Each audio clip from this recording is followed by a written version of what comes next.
We'll start.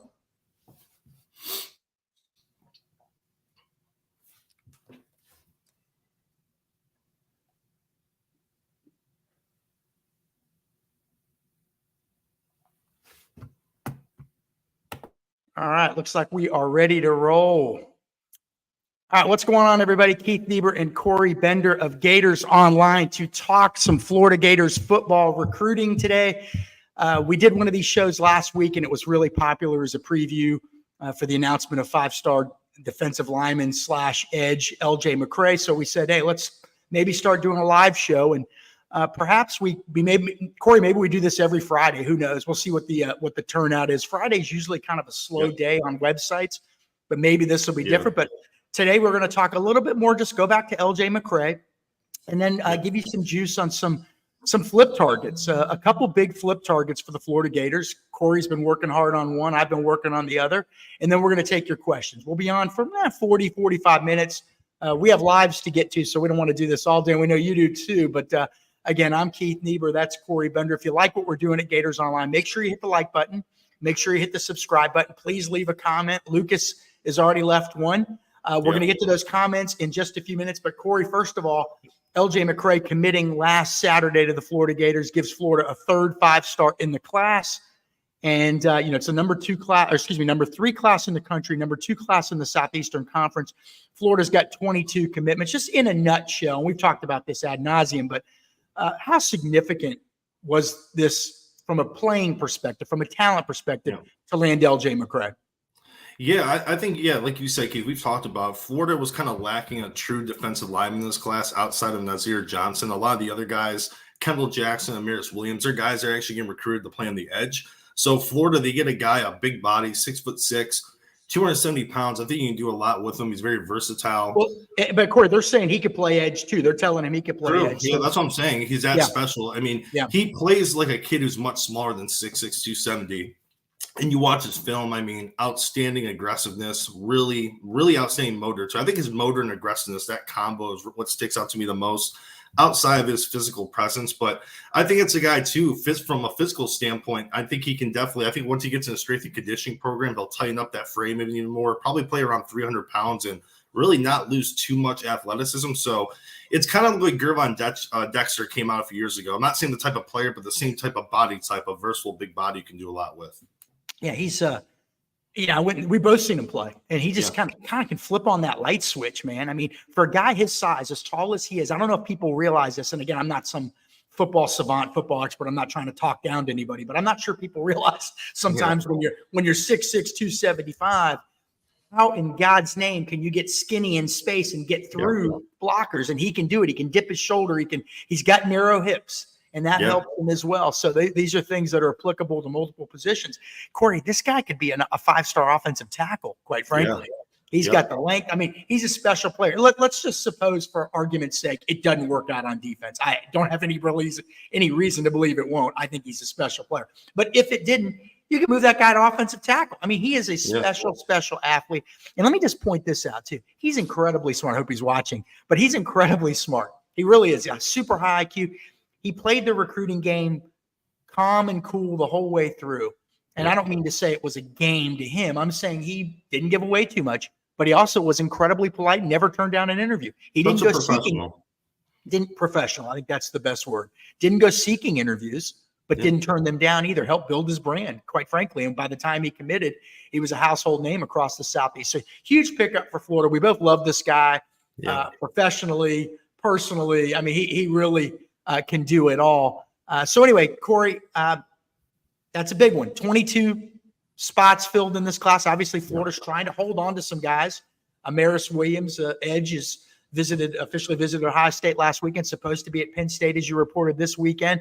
Tennessee thinks they're getting an official visit, so there's some work to do there. People are already asking questions. We'll get to them about Jamonte Waller, 4-star edge / inside linebacker. He's visited Auburn a couple times. But we think Florida feels pretty good about where they sit with him still. But who can Florida flip? And we're focusing really on a couple guys. I mean, there's a lot of guys. I mean, Kewan Lacey, a 4-star running back, decommitted from Nebraska yesterday. He may or may not visit Florida. He said he's considering it. We know they offered him recently. There's some other guys. I mean, obviously, Jeremiah Smith, the 5-star receiver from South Florida's committed to Ohio State. Florida's working to flip him. But really, there's new intel this week on two main guys. Corey, we'll start with yours. A player we both love, although he's been hurt this whole season. Jameer Grimsley, a 4-star cornerback from Tampa Catholic. And it's a shame, Corey, he is hurt because he might have been a guy potentially pushing for a higher status, maybe 5-star. I don't know. He's 6'2". He says he's 6'3", but 6'2" or more. 6'3" with cleats. Yes, with a long reach. Yeah. And he's very fast. And that's what Corey Raymond likes at cornerback. Corey, you got some intel that you posted earlier this week on him. Just in a nutshell, he's been committed to Bama for a while. Yeah. Where do things sort of stand with Florida and 4-star Bama cornerback commit Jameer Grimsley? Yeah, I think if he was to change his mind, I think there's no doubt Florida would be that pick, but it's also not going to be that easy. I know he is definitely satisfied with that commitment to Alabama. He's been up there to Tuscaloosa several times this year. But Florida, I talked to a source who told me, hey, if Florida keeps winning, they can definitely get this kid. It'll get kind of interesting down the stretch if they do keep winning. And I asked that same person, what are some of the main things, in your opinion, that kind of stick out, that kind of connect Grimsley and the Gators? And he said, it's close to home, proximity, about 2 hours away from home here in Tampa. Obviously it was his favorite school growing up. You hear that a lot. I know a lot of Florida fans kind of frown at that, but legitimately he comes from a Florida Gators household, so that's important. And, I just think overall, the Corey Raymond effect too. Like when we spoke earlier in the fall, he said Corey Raymond's probably the best DBs coach that's recruited me, but Nick Saban helps with the DBs too in Alabama to kind of make up for that, kind of two DB coaches. So it's going to be interesting. He'll be at Jacksonville this weekend for the Florida-Georgia game, and then he's coming back for Arkansas next week. So it's getting really close. That seems big. We know Bama still has a certain level of confidence in keeping him. Yeah. And also, Jameer has done recent interviews with our Bama site, Bama Online, great site, by the way. Yeah, absolutely. Our buddy Tim Watts runs that site. And then Joseph Hastings and Andrew Bone do an outstanding job as recruiting reporters. But we know that that he's told them, hey, look, I'm solid. I'm locked in. Yeah. I think he's just keeping his options open. But, as you get closer to signing day in your Florida core, you hope that proximity to home, like you mentioned, becomes a bigger factor. You hope that he goes to a game or two, which he's going to, and maybe the emotions take over, right? You hope that maybe there's a sugar high. I mean, you're just hoping. We know that Florida loves this guy. Corey, I happen to think he's the number one cornerback target. I know there's so much talk about Zay Mincy, but boy, I hear more and more and more about how much Florida loves Jameer Grimsley. I'm not saying I hear they love him more than Zay Mincy. Please don't twist my words. I'm just saying I hear so much chatter about it. I hear so much buzz about Jameer Grimsley through our sources. I wouldn't be surprised if he's their top guy. Look, it's him or Mincy probably. Do you know another intriguing note too is, Keith? Florida kind of jumped into the mix. I'm not going to say late, but they took their time evaluating him, and it took just one visit for them to kind of leap into the top two. They weren't in this top group before. It took one visit right before his announcement, and I think Florida knew, hey, we're probably not going to win out. We made it really close, but let's make this a long-term play. Let's keep kind of pushing for him, and that's exactly what they've done. They're still in play down the stretch, so I think this is where it kind of gets serious between Florida and Grimsley, where it really goes from here. Yeah, and look, here's one of those ones where I actually do have some knowledge, not because of the Grimsley side so much. I mean, I live 10 minutes away, but because I've covered Bama recruiting for so long, having been in Georgia and Alabama. Look, Nick Saban's a great closer and a great finisher. Travaris Robinson is a fantastic recruiter, as Gator fans know. The one season he worked at another SEC West school that I covered, he landed guys that are all in. Sorry, I'm getting messages. Of course, you lose your train of thought. No, but I've seen Travaris Robinson finish. But the 1 year he was at that other SEC West school, he did such a fantastic job bringing in defensive backs that now start for the Tampa Bay Bucks. Two of them, Carlton Davis and Jamel Dean. I mean, the guy's he's an outstanding recruiter. But you never saw Corey Raymond short, do you? I don't. Never. I don't. You can't. You know. You can't. Yeah, I know recruiting. A lot of people have mentioned to us like on the message boards with NIL and do relationships still play a big key in all that? Is it just all NIL? I think with him, the one thing when you mentioned with Corey Raymond is his resume. I mean, kids can obviously, I know NIL is a factor, and there's a lot of other things that kind of come to the into the equation, but the one common thing is his resume, and that's a big reason why Grimsley is still an option down the stretch. Well, and Corey, you're right. And if you're Florida, you hope that, hey, you not only have Corey Raymond, but you've got a sound, and you feel like you've got a sound NIL situation. Yeah, that could be tough to beat, but this is a real battle. But this is what you want. Okay, this is Jameer Grimsley's not low hanging fruit. For years I've heard people say, let's just go out and get somebody that wants to be a Gator or wants to be a Vol or Tiger or whatever. That's great. You can have a couple of those in your class, but you're recruiting from the same pond. You're fishing from the same pond with the big boys. You're not taking guys that it's between you and FIU. And I'm not knocking that program, but that's a group of 5 program. You shouldn't be competing against them for recruits. So the low-hanging fruit days appear to be over. Yeah. And I think that's a good thing. That means you're going to have to fight off. There's going to be some hella battles as signing day approaches. You're going to win some. In fact, I'll just say it. A Florida coach told me this summer, he goes, listen, man, when you're in the ring for these big name guys, you're going to win some, or you're going to lose some. You're going to take your lumps. You may only get 1 out of 10, but that 1 is going to be an elite guy like an LJ McCrae. You know, you look, and we're going to find out this weekend, is Florida ready to make that next step and challenge a team like Georgia? And if they do, it'd be great, obviously, for Florida. But if not, the biggest reason, I think we both know, Corey, is going to be in the trenches.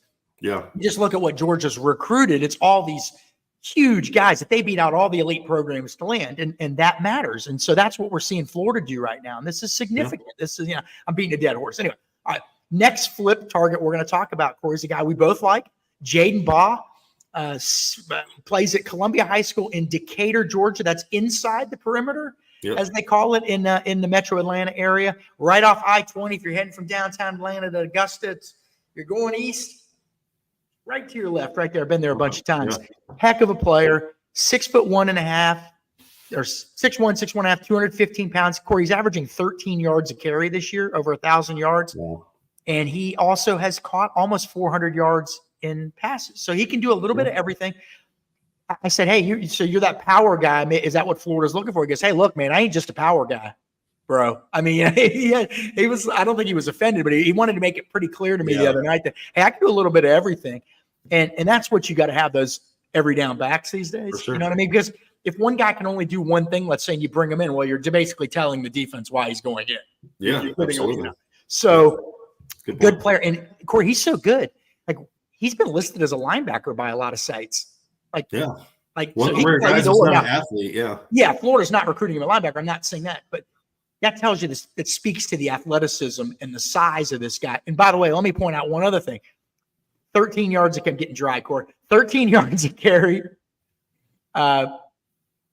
Getting recruited by teams as a linebacker. Been ranked as a linebacker. But guess what? You don't play linebacker. You know what he plays on defense? Safety. He's that good of an athlete. Like, this guy's and physical too. Yeah. I mean, you have a kid that's ranked on. I mean, it's one thing to say, hey, I can play defense, but to be ranked on defense and to be ranked as a linebacker when you play safety, to me, that's hey, this kid's willing to put his shoulder pads down and run you over if he has to get that. This is one of those ones where you're like, okay, I'm going to trust the staff here because I'm putting all this stuff together. Like, okay, so he doesn't have a 4-star ranking. He's high 3, by the way. Yeah. And in fact, he could be a 4 by the end of the day, but he's not a guy that you're hearing a ton about, but they've been on him, the whole Florida being they has been on him the whole year. I think he saw a better opportunity at one point at Arkansas, but they're struggling record-wise. By the way, Corey, Arkansas is losing a lot of 3-point games. That is no gimme next week. I'm just going to point that out. But anyway, this is a guy that's they like a lot. And look, they're looking at a lot of different running backs, including 3 committed to other schools. Him, Jaden Baugh to Arkansas, Jarrett Gibson, the Texas commit, who may be in Jacksonville this weekend.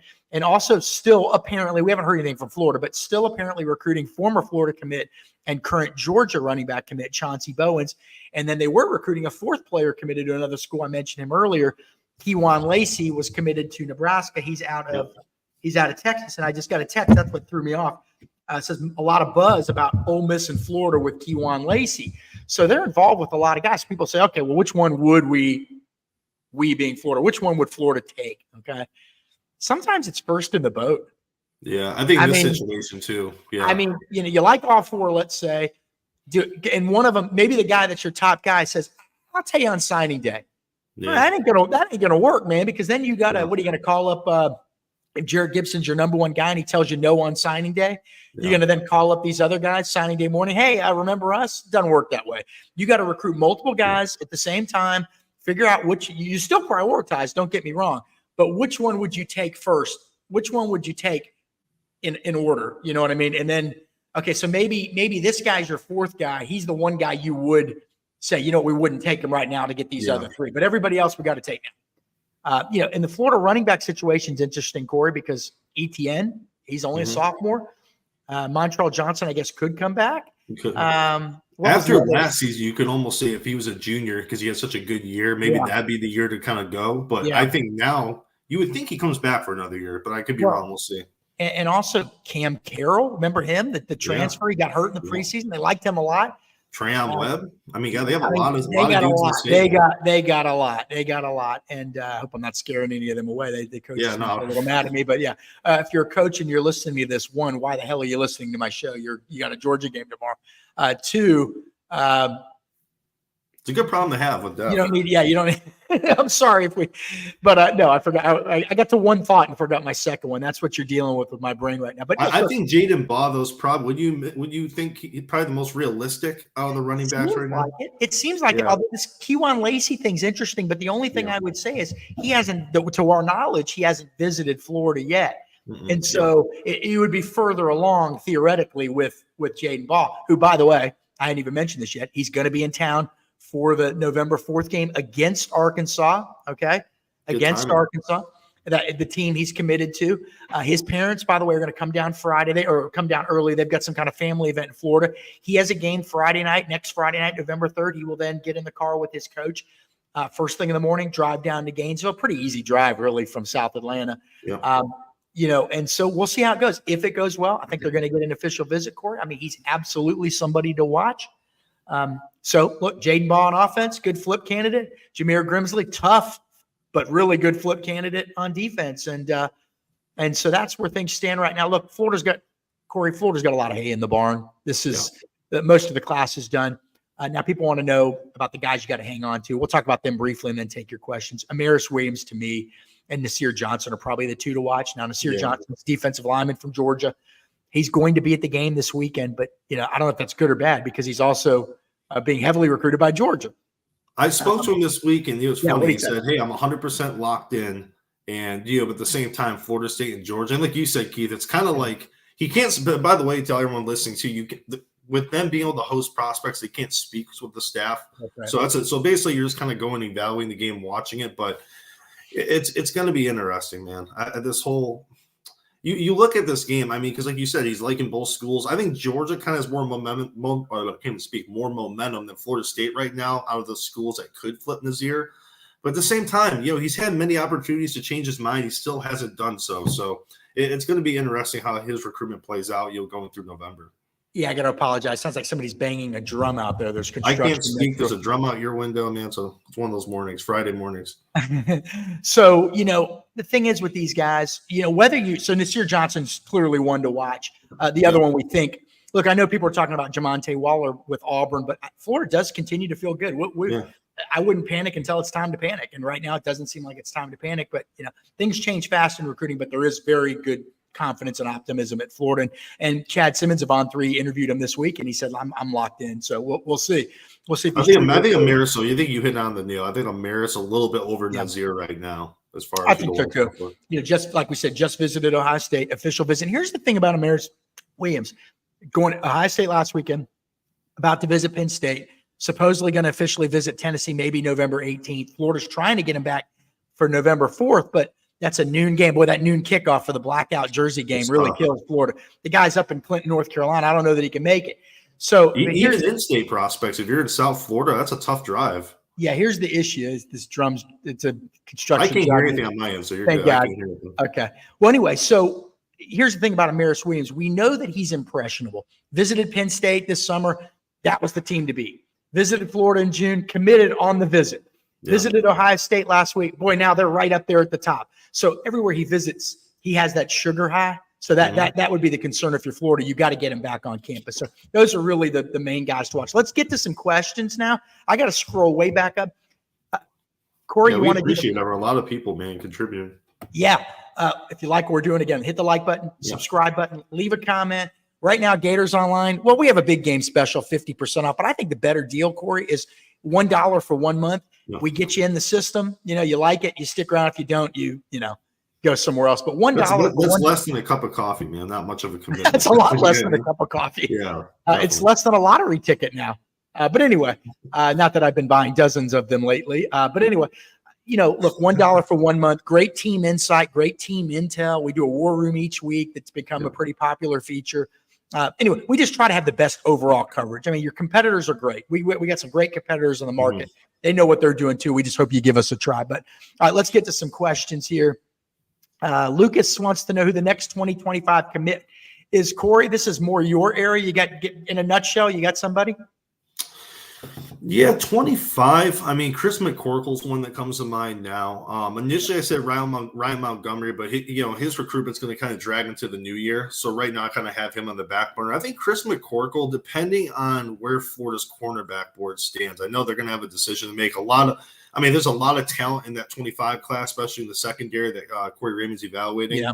But the good thing for McCorkle, though, he has seen him play twice live, and that's the key right there. I mean, you can watch highlights all you want, but when you go to a practice, you kind of see some of the stuff that you don't like and you do like, kind of mixture of everything. Yeah. And he gave him the green light. So I think that's one guy to keep an eye on. Well, and a teammate of Teddy Foster. That's the biggest thing, too. A cornerback committed Sarasota, Cardinal Mooney. Yeah. We just don't know what the board looks like right now at cornerback. Corey Raymond is putting so much effort right now into flipping Jameer Grimsley, into landing Zay Mincy, into flipping Charles Lester. So there's a lot going on there. But all right, good comment, Lucas. Oh, I didn't even put Lucas's question up there. Let me do that next 2025 commit. Sorry about that. Watch yourself, man. Lucas will come get you, man. I know. All right, next question here. Why would Jamonte Waller decommit when he was key in recruiting LJ McCrae? Well, that's a good question.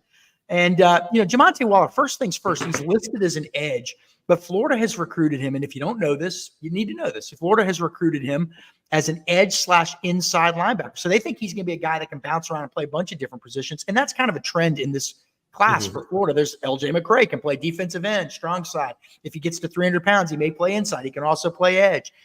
Kendall Jackson, defensive end, edge.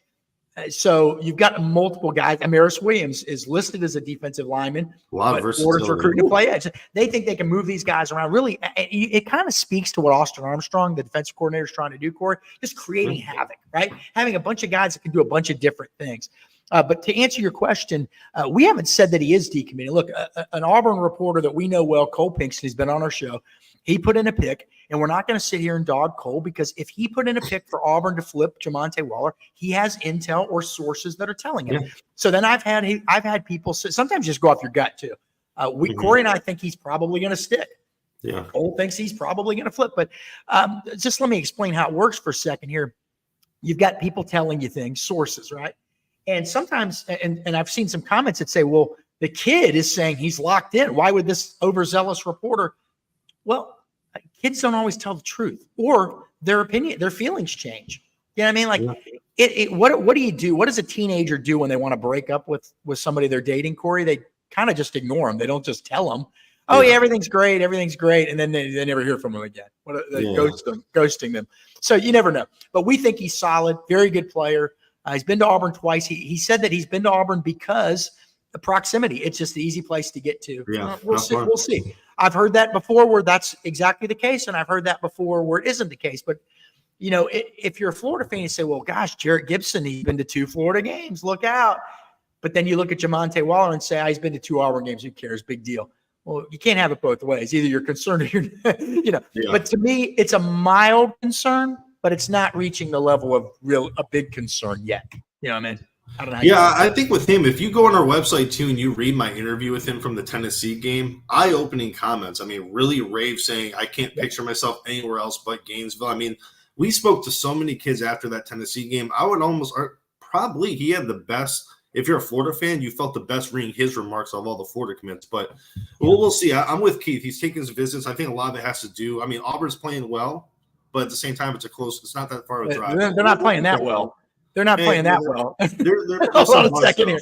They're playing well on defense. Their record stinks. I think they're getting ready to hit the easy part of their schedule. Recruiting is definitely ahead of the on-field results. Sure. And look, Hugh Freeze knows how to recruit, but guess what? So does Billy Napier. Absolutely. So does Jay Bateman, the linebackers coach. So does Corey Raymond. I mean, Florida doesn't have a staff of amateur recruiters here, okay? Sorry to break it to anybody that thinks that. DeAndre says Waller isn't going anywhere. All right. Next question, is it Brody or Brady? I can barely read that. Let me put my focals on here. It's Brady. Brady says, has DJ Lagway given any updates on how he feels on 5-star offensive tackle Jordan Seaton. I was with DJ 2 weeks ago out in Texas. I love saying that. Makes it look like I'm some big business traveler. But Corey, I don't bother him every week. I can't be that guy, man. I'm sorry. I know that's our job, but I do want to give these dudes some space. You know what I mean? But 2 weeks ago, he felt like Florida had a real chance. And now a few things. Jordan Seaton is since, again, 5-star offensive tackle from Bradenton IMG, originally from DC. He has since been to Oregon. He likes Alabama a lot. He's been to Tennessee on an unofficial visit, and he may go back for an official. And God knows who else is going to get involved. Oregon. I think South Carolina. I think South Carolina too. Yeah. South Carolina, Oklahoma, Ohio State. So here's the deal. Anybody that feels good about Jordan Seaton, and DJ Lagway does feel good. He does, because they like him. They like each other. They got along. They've really clicked. But anybody that feels, any fan or program that feels really good is kind of kidding themselves in a sense, because I don't think Jordan Seaton knows where he's going to go. We believe NIL is going to be it's a fluid situation. It's unbelievable. We believe NIL is going to be a big factor here as well. So, we'll see. I mean, I think Florida's going to have a shot. He's been mentioning Florida consistently since the spring, Corey, but we'll see. A lot of comments. Add too, real quick about. I know a lot of fans I've seen this on Twitter saying, "Oh, he's just chasing the bag," or this, and that. He's a drug. If you actually talk to Jordan Seaton, he's a very, very nice kid, professional kid. And if you're in his shoes as a 5-star offensive tackle too, I mean, yeah, you're going to college, right? For education, but it's really a business decision at that point when you're a kid that highly regarded. So if they're giving you unlimited OVs, why not take them? That's just my 2 cents on it. All right, Lucas, we're going to let him get a question in here. And that's it, Lucas. We're not letting you take over you're not taking over my damn show, Lucas.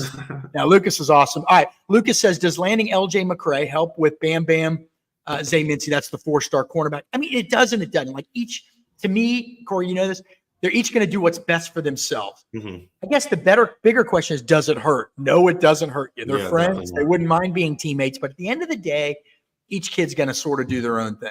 They took their OVs on different dates too. They're really close friends, but I haven't heard anything of them ever going on record saying, "Hey, we're a package deal." No, and that wouldn't matter even if they said that.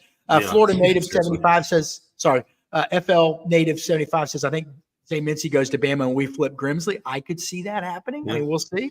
We will see. Let's get to some more. Shout out to Corey Raymond. All right, there's like 80 comments from the same people. Hold on a second. Yeah, I know. We got some excitement in the comments. I'm gonna post a couple of these. Let's get down to some. Oh, well, here's a really good comment. Shout out to these two handsome guys, no doubt. The next one, we got a correction though. But yeah, so Corey Raymond. I mean, not even Corey Bender. Bender. There we go. We got the correction. Hey. All right. Morning. James says, "Morning, fellas." James Williams, Miami Hurricane safety, chiming in here. Morning, fellas. Grimsley and Mincy would be a great way to finish this DB class. Yeah, absolutely. But also, look, here's the other thing. You got to hold on to Wardell Mack as well. Florida State coming hard after him, your 4-star commit. Texas coming hard after him. And probably visit both of those schools. Although I don't know if that he has yet, though, and we're mid-fall. So I think he's locked into Florida, but, we'll see.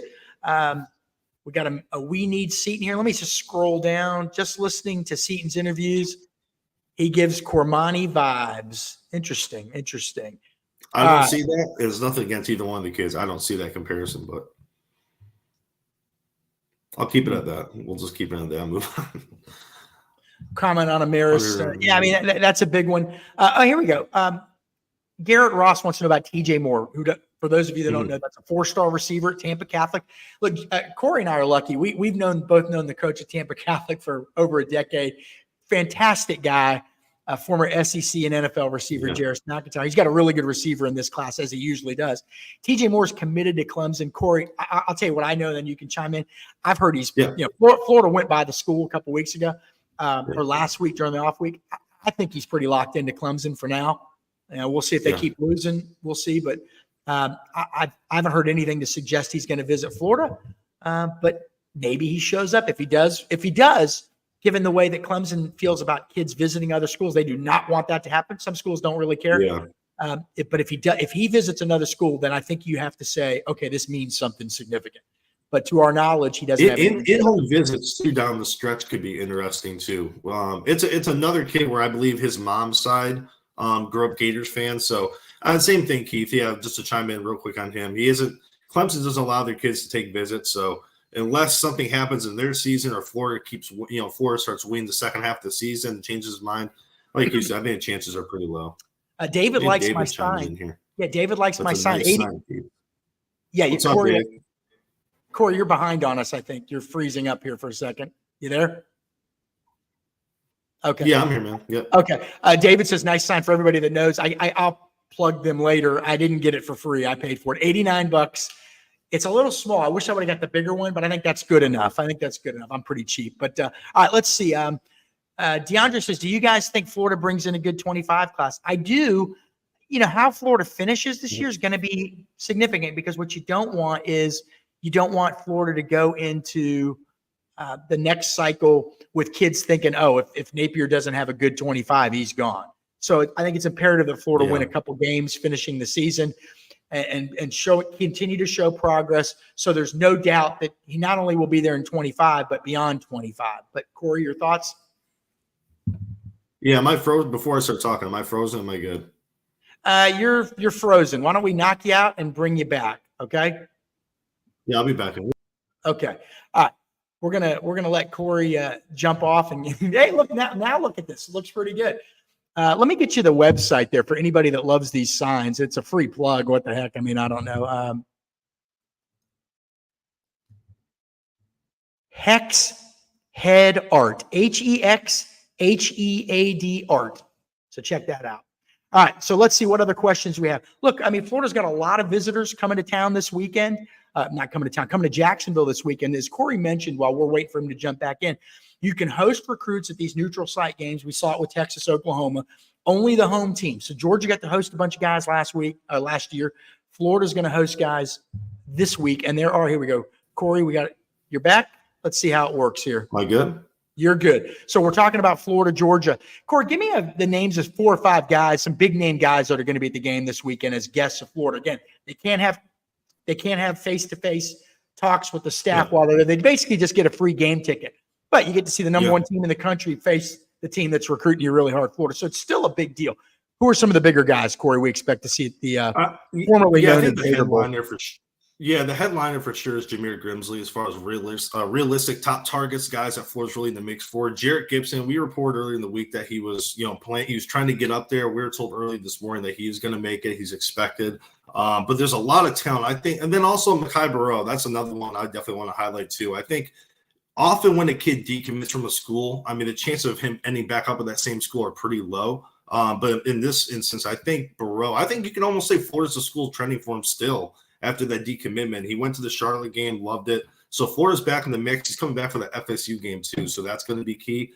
And then 25 class, a few quick names: Jalen Wiggins, Hilton Stubbs. Those are 2 guys. I mean, the list goes on and on. It's I think 25 class, you'd have your probably 5 out of the top 10 targets, especially on defense, going to be there.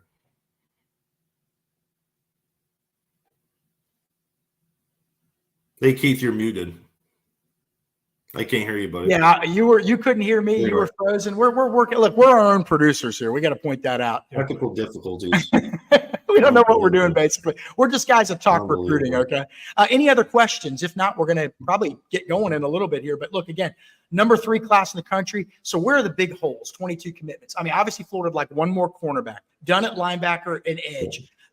One more defensive lineman. We haven't even talked about DeAndre Robinson, the Texas commit from Orlando. If he shows up in another Florida game this year, if he takes another visit to Florida, I think that could be something to watch. It's safety. We haven't mentioned him yet. Gregory Smith, emerging prospect from Riverview, Florida Sumner High School, guy that's really moved up the charts for Florida and a bunch of other schools. We think there's a good chance Florida lands him should they keep the foot on the gas. That may be one of those spots available thing. Hey, like this guy a lot, but might be bringing in a 4-star, 5-star somewhere else. You got to pick and choose your spots. Offensive line, you'd like to add Jordan Seaton. You're looking at some other guys. Favor Edwin says he's going to officially visit Florida. Running back. The portal too. If they miss out, we're not even talking about the portal yet. They're going to. We know Corey's mentioned this before. They're going to leave spots for the portal, obviously. Yeah. And look, there could be portals where we don't know what Graham Mertz is going to do, for instance. So there's a lot to still shake out. It's not boring by any chance. All right, Florida Native 75 says the most smoke lately has been about Grimsley. That's mainly because of our reporting, quite frankly, and Corey's reporting. we continue to hear that Florida's battling. We know that he's a priority guy. We know that he likes Florida. We know that he's now going up there this weekend just to go to the game. This is interesting. If you say follow the visits, it doesn't always mean something. And if you're a Florida fan, you hope it means nothing with Jamonte Waller. But in this case, it feels like there's something there. Look, Bama, they're pros up there, man. They knew that Florida was going to work this one to the very end, because I'll tell you, the day he committed, I told one of our writers that covers Bama, I said, hey, I think Florida is still going to go after this guy, just so you know. And he goes, well, why wouldn't they? That's what Jameer Grimsley is. Speed, length, height, intelligence. Hadn't played this year, though. He's really Corey, you went and saw him play, got hurt like the first half of the game you went, right? First half of the first game. Right. So he played the first half. He got hurt now with 1 minute left in the game. Even worse. He got hurt with 1 minute. Yeah, and the thing is, I was going to mention too about him. Also, really good ball skills. Plays a lot of receiver for Tampa Catholic, and really good. He could definitely be a high level receiver too. So with him and TJ Moore, like I said, Jarris definitely has something special up there at Tampa Catholic as always. Yeah. So that's basically it. If we have any other questions, jump on in, throw them in there, and let's see. I'm trying to think, Corey, what are some of the other big themes? With the offensive line, I guess the biggest question to me is, if you can't get Jordan Seaton, at what point do you say, hey, we're not getting this guy? I mean, they might get him, but if there's a point where you have this moment of clarity where you think, okay, we're not getting Jordan Seaton, at what point do you say, we got to get somebody else, or let's just save the spot for the portal? Because for Favor Edwin, even though he's going to officially visit, we think Auburn's got a significant lead for him right now, with Clemson maybe next. So it's not like you could just tell him on signing day, like we mentioned earlier, hey, we want you. And then okay. I don't think it works that way. Yeah. So that's something we're following. Well, even the West Coast kid from California, Florida's a big offer for him, but he also has about 4 or 5 Pac-12 offers. So even if Florida went all in for him, there's no guarantee he wants to make that long trek, as far as attending college. So if you look at the class now and they say they don't get seeded, like I said, we'll see how it plays out. This could very well be the O-line class, and then they hit the portal. So, it could shake out a few different ways. And I don't know, I'm not sure I'm pronouncing it right, but that's Kalolo Taga, the offensive tackle, who's only playing football for like the first year of his life. He's in San Francisco. It says Palo Alto on his profile, but his school's in San Francisco. And he was committed to San Jose State. Like you said, he's got all these Pac-12 schools after him, 6'7". So you've got some options. Which is interesting. Now, Corey, here's an interesting. Actually, let's get to this question first here. Starting to slow down a little bit. Kenneth, thanks for chiming in. Do you think Florida gets another DL nose tackle in particular? Well, and you do, because that would be Mekhi Burrow. 100%. Yeah. So that would be the guy that overall that I think is the most realistic. Outside of that, I don't see any other nose guy. It's funny. Then I see LJ McCrae, how big he is. We always talk about how he could move inside down the road. So he could be a nose guy down the line after he gets to Florida. But as far as uncommitted guys, definitely Burrow. Nasir Johnson isn't exactly small. I think you could play. No, but I think he's more raw. He has a lean frame too for his size. He carries that weight well. Okay. I think he's more of a 3, but no, over time though, he could play over the nose for sure.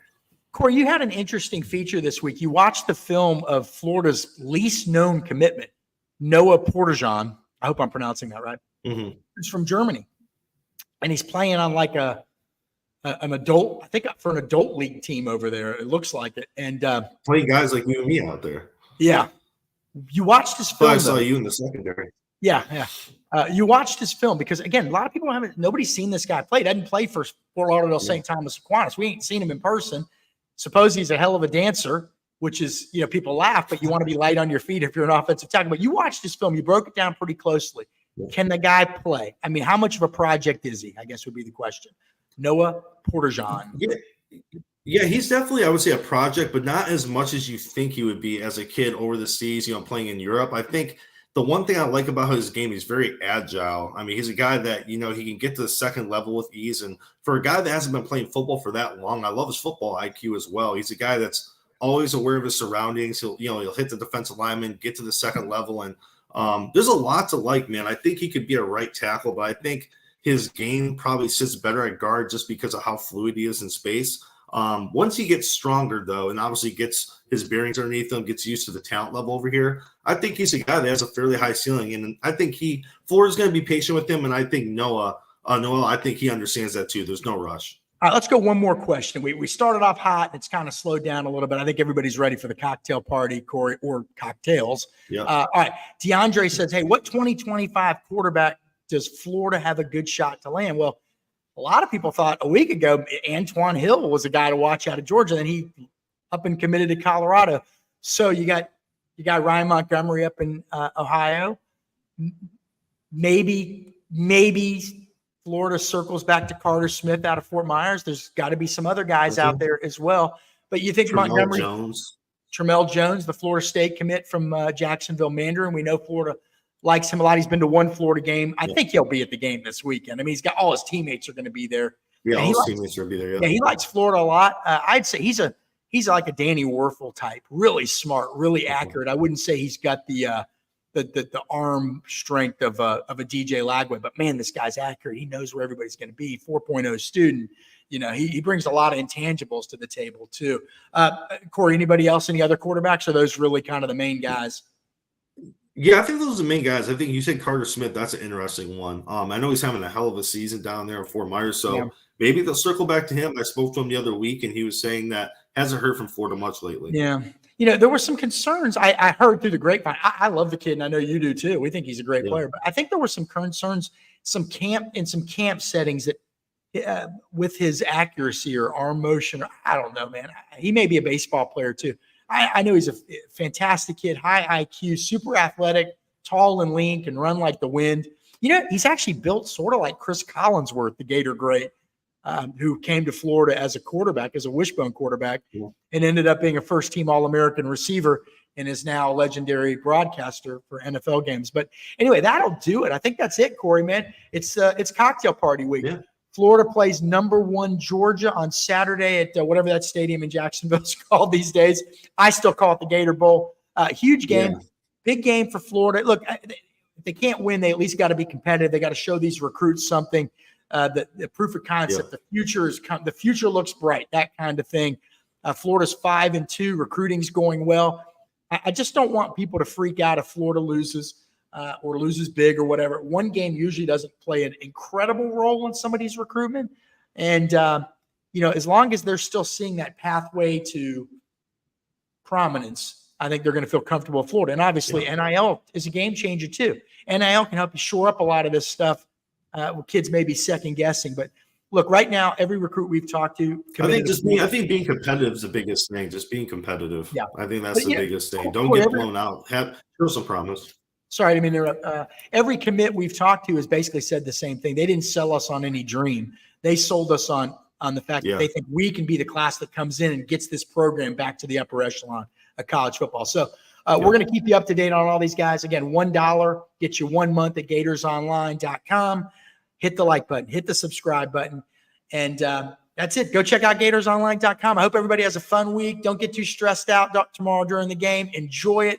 You only got so many cocktail parties in your life. You might as well have fun and sit back and relax and watch some Gator football, which is what we all love to do. Take care, everybody. We'll do it again next week. See you guys.